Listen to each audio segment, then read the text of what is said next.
বিসমিল্লাহির রহমানির রাহিম। আসসালামু আলাইকুম, welcome to my new video. আজকের পর্বে থাকছে তালের পাকোয়ান পিঠা বা তেলের পিঠা রেসিপি। পাকোয়ান পিঠা বা তেলের পিঠা খেতে তো এমনি অনেক মজাদার হয়, আর তালের পাল বা তালের রস দিয়ে তৈরি তেলের পিঠা আরও বেশি মজাদার হয়। আমি যখন এটি প্রথম বাসায় তৈরি করেছিলাম, বাসার সবাই খেয়ে এত প্রশংসা করেছে যে আমাকে আরও একবার এই পিঠা তৈরি করতে হয়েছে। তো সেই রেসিপি আজ আমি আপনাদের সঙ্গে শেয়ার করছি। দেখুন কি সুন্দর সফট হয়েছে। আমি একটু ছিঁড়ে দেখাচ্ছি।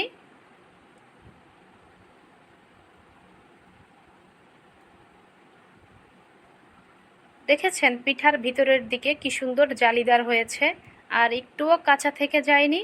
তো ভিডিওটি শেষ পর্যন্ত দেখতে থাকুন, আশা করি আপনাদের ভালো লাগবে। So let's get started.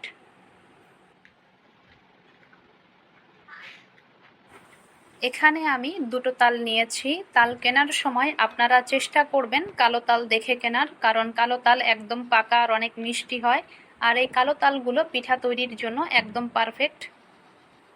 তো একটি তাল সরিয়ে রাখলাম, এই তালের খোসা ছাড়িয়ে নিব।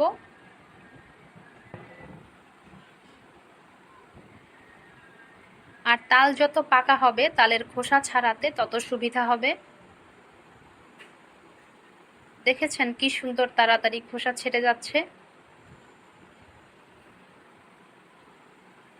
আর তাল কাঁচা থাকলে তালের খোসা ছাড়াতে অনেক অসুবিধা হবে।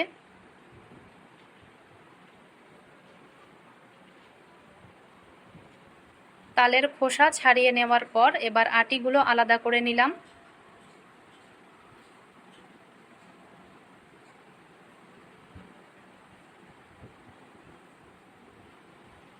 দুটো আটি সরিয়ে রাখবো। এভাবে অল্প অল্প করে পানি দিয়ে হাতে কচলিয়ে প্রথমে সফট করে নিতে হবে। এরপর কোনো স্ট্রেইনার বা গ্রেটারের সাহায্যে ভালোভাবে ঘষে তালের আঁশ থেকে পাল্প বা রস আলাদা করে নিতে হবে। তো আমি দুটো তাল থেকে তালের রস নিয়ে নিয়েছি। পিঠা বানানোর জন্য আমি ভিজা চালের গুঁড়ো নিয়েছি। ভিজা চালের গুঁড়ো দিয়ে পিঠা বানালে আরও বেশি ভালো হয়। তো প্রথমে ব্যাটার তৈরি করে নিব। অ্যাড করলাম চালের গুঁড়ো, দিচ্ছি স্বাদ অনুসারে লবণ, দিচ্ছি তালের পাল্প,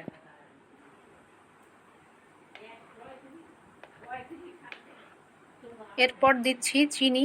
চিনি আপনারা আপনাদের টেস্ট অনুযায়ী অ্যাড করবেন। অল্প একটু হালকা গরম পানি অ্যাড করলাম। এখন সব কিছু ভালোভাবে মিক্স করে নিচ্ছি।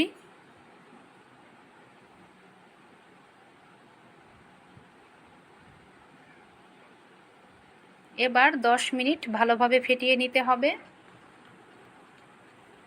তো আমি 10-12 মিনিট ভালোভাবে ফেটিয়ে নেওয়ার পর আরও কিছুটা হালকা গরম পানি অ্যাড করেছি।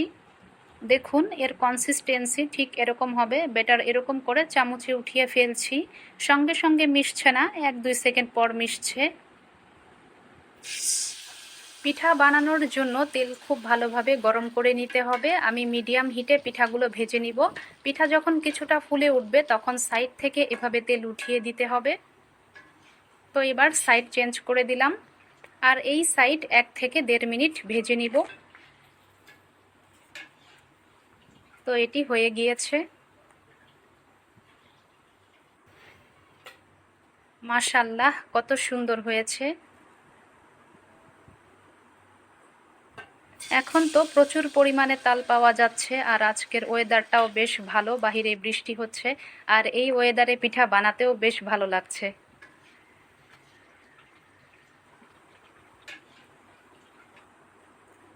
তো আমি সবগুলো পিঠা বানিয়ে নিয়েছি। দেখেছেন কত সুন্দর হয়েছে। So if you like my video, please like, comment and subscribe to my channel, and those who are watching from Facebook, please follow my page. সবাই খুব ভালো থাকুন, সুস্থ থাকুন। Thanks to all. আল্লাহ হাফেজ।